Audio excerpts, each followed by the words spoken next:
Hello everyone, I hope you people are enjoying the virtual platform of Udainath Autonomous College of Science and Technology. So, I welcome you to the video lecture on digital logic. So, what we are discussing the basic functions or the basic organization of computer. So, we have discussed how the computer is get organized by different functional units and what are the basic function of the computer. So, we have already discussed the basic functions are inputting, outputting, storing, processing and controlling.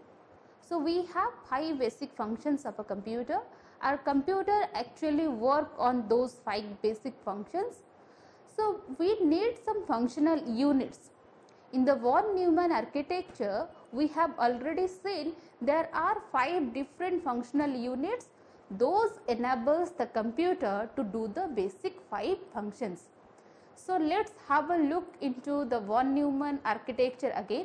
Then we will go for each and individual functional units and we will look into what actually the individual functional units are going to work. Is the von Neumann architecture again. So, this is the basic organization of computer system. We have already discussed in our last video. The first is input unit, the second is output unit, the third is storage unit and the fourth one is processing unit, and there in case of processing unit we have 2 different unit, that is control unit and arithmetic logic unit. So, you just recall what are the functions of the computer. So, we have 5 functions. First one is inputting. So, this input unit is responsible for doing the inputting function. Then we have the second function, that is outputting, and this output unit is responsible for doing the output function. And we have the third function, that is storing. So, this is our storage unit and we have 2 types of storage unit in our computer. One is our secondary storage and another is our primary storage. Next we have the fourth function, that is processing. So, arithmetic logic unit or ALU is responsible for processing any type of data and converting the data into some meaningful information. Next we have the last function, that is controlling, and this control unit is responsible for controlling all these functions: inputting, outputting, storing, processing. So, all the functions are going to handled by another function, that is controlling, and that controlling function is going to held by the control unit. So, this is the basic organization of a computer or the von Neumann architecture of the computer. So, let us see what are actually the work of input unit, output unit and all the individual units very briefly. So, first come to the input unit. So, the input unit of a computer system performs the following function. The first one is it accepts or reads instruction and data from outside world. So, what actually that means? It accepts or reads instruction and data from outside world. So, what is the work of inputting? What do you mean by inputting? Inputting means the process of giving data and instruction to the computer. So, who will give the data and instruction to the computer? The user. So, for the computer, the external environment is we. We are the external environment for the computer. So, there should be an interface which will take the input from the external environment to the computer. So, we are the external environment. There should be some interface. So, we will give the data and the instruction to that interface. Then that interface will responsible for taking data and instruction from us and giving the data and instruction to the computer. So, there should be interface, that is known as input interface. So, for input interface or for inputting function, we need a device. So, that interface, that input interface is some input device like keyboard, scanner, your microphone, your camera. So, all these are input devices, but the way of taking data and instruction from the external environment, that is different. For the keyboard, we are pressing some key and that will take some input and send it to the computer. But in case of scanner, the way of taking input is different. The scanner, what we are going to do in case of scanner, we are putting a paper or we are putting some document into the scanner. The scanner will scan all those things that mentioned in that paper. Then the scanner will send all those information to the computer. So the way of taking input is different for different input devices. Like mouse is an input device. So in case of mouse, the inputting process or the way of inputting is different. Like the mouse will take the input as cursor, as your click, as movement of cursor, as single click, as double click, as right click, left click. So there are different options or there are different operations for different clicks. When we will go for single click, that will select the file. When we are going for double click, that will open that file. So there are some different operations for different options. So the way of taking input by or through the input devices are depend on the type of input devices. Which type of input device we are using, that will decide which the way of taking input. So the first point for input unit is that we need to connect the external environment to the computer. Without connecting the external environment to the computer, we will not be able to give some input to the computer. Suppose there is no keyboard, there is no mouse, then how we are going to give the input to the computer? Now we have some touchscreen monitors, we can touch, so that is also essential. That is also an input device. By touching the screen, the computer will take some input. So that is an inputting device. So without having any input device, we will not able to give input to the computer. So that's why we need some input interface, that is your input devices. So after getting the data and instruction from the keyboard, from the mouse, from the touchpad or from the scanner, what is the next step? The first step is giving data and instruction from the external environment. We are the external environment for the computer. So from the external environment, the input device will take data and it will give to the computer. So what is the second step? Obvious, the second step is we need to convert the input data and information in the computer readable form. Why we need to convert the input data and information to the computer readable form? What is the computer readable form? What is the language of the computer? That is binary.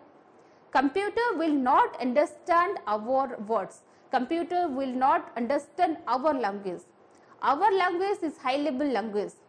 Suppose you don't know English, then how you can go and watch this video? So there, if you want to watch this video, I am taking your lecture in English, so you need some subtitle of English. Without having a subtitle, you are not going to understand anything. Like we are watching Korean series, actually we are very fond of watching Korean series. So how it is possible? They are playing the Korean series in Korean language, but we need an English subtitle there. So that is the interface, that is the intermediary language. So whenever we are talking about a computer, the computer language is binary. That means the computer language can be represented in 0, 1. So why? Why the computer only understands 0, 1? Why computer does not understand 1, 2, 3, 4, 5, what I am saying, hi, hello, bye? Why the computer is not understanding anything? Computer only understands 0, 1. Why? You just ask yourself, or you just go to the Google and search it.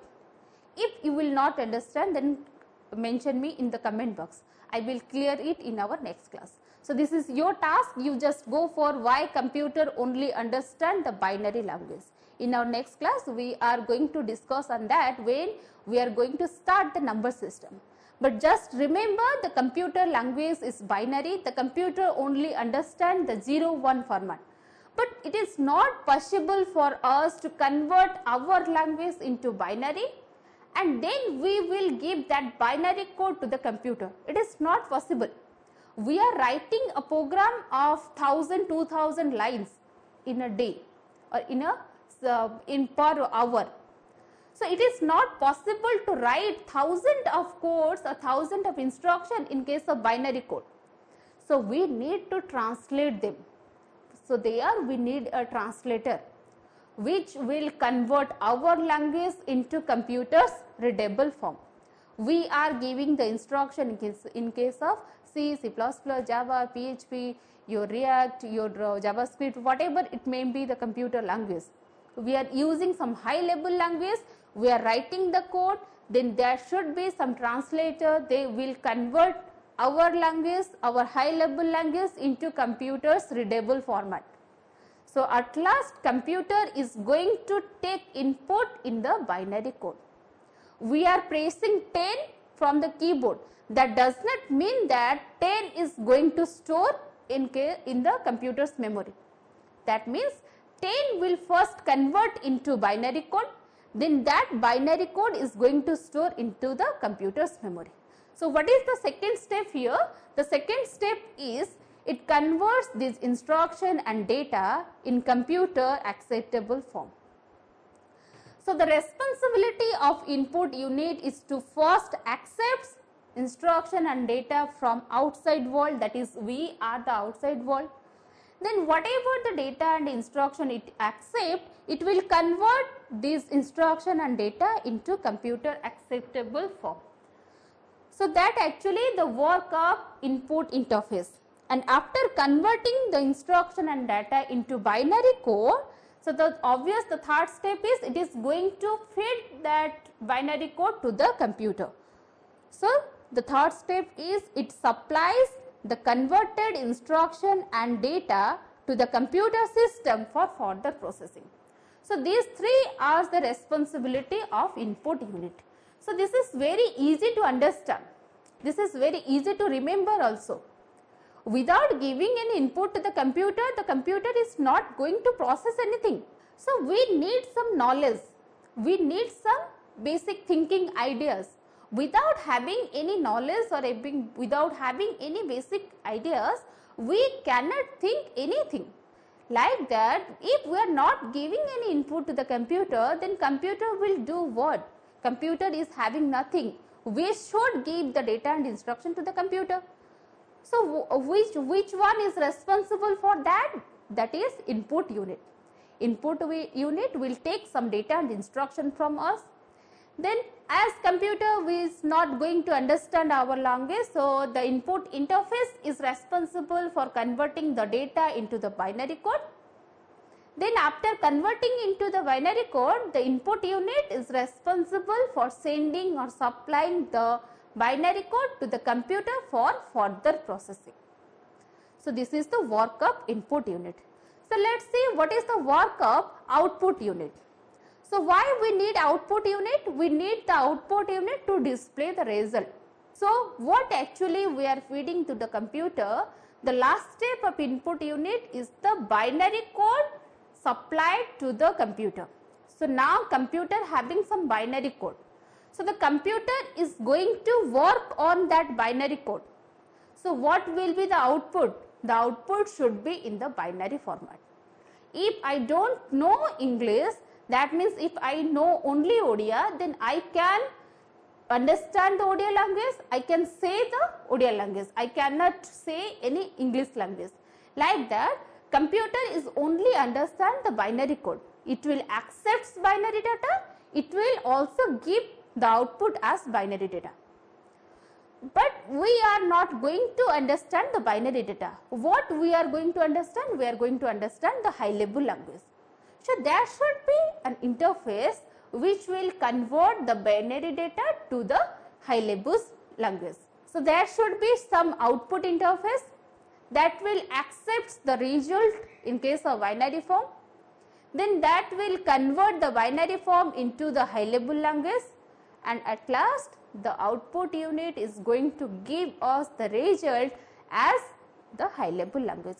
That's why whatever the output we are seeing in case of computers display or in case of printed manner, we are seeing the high level languages. So, do not think that the computer will accept the high level language, the computer will give us the result as high level language.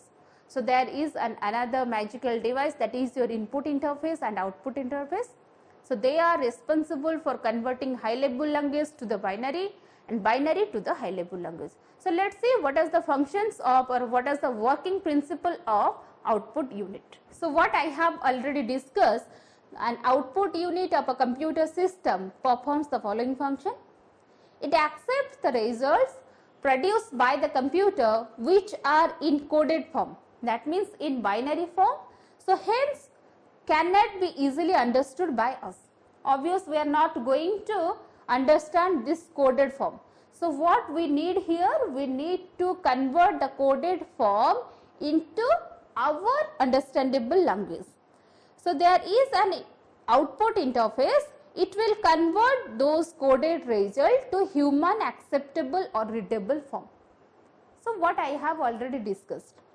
Next, the third thing is that after converting the coded result into human acceptable form, it supplies the convert result to outside world.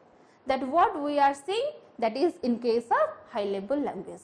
So, these three are the functions of an output unit. So, let us see what is the storage unit and why we need the storage unit.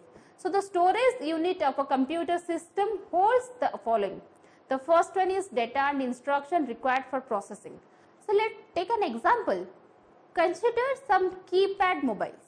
So, there are cameras, but we cannot take more snaps because of less memory.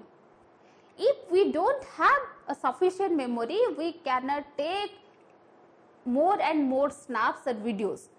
So, we need the memory because we want to store the photos and the videos with us for the longer time. Now, we are preferring the mobile phones having 128 GB of internal memory, because we want to store the information, the data and anything else for the longer time. So, we need the storage unit. Without having the storage unit, where we are going to store the data and instruction, where we are going to store the result. So, we need the storage unit for the storing the data and instruction. The data and instruction are going to take by the input device.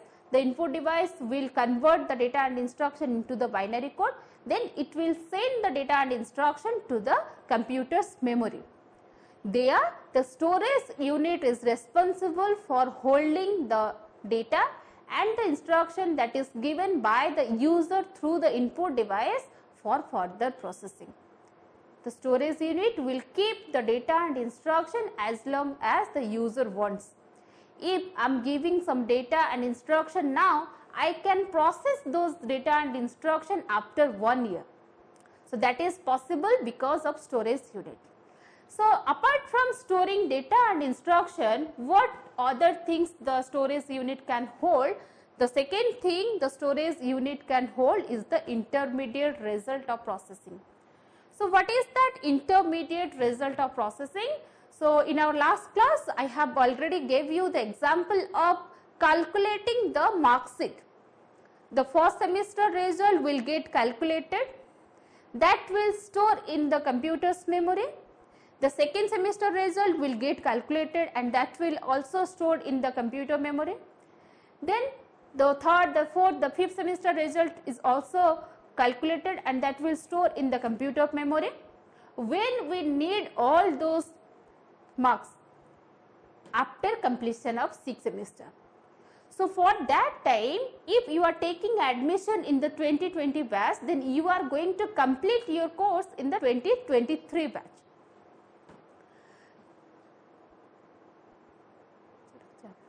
So, at the year 2023, we need your mark sheets of first semester, second semester up to 5th semester.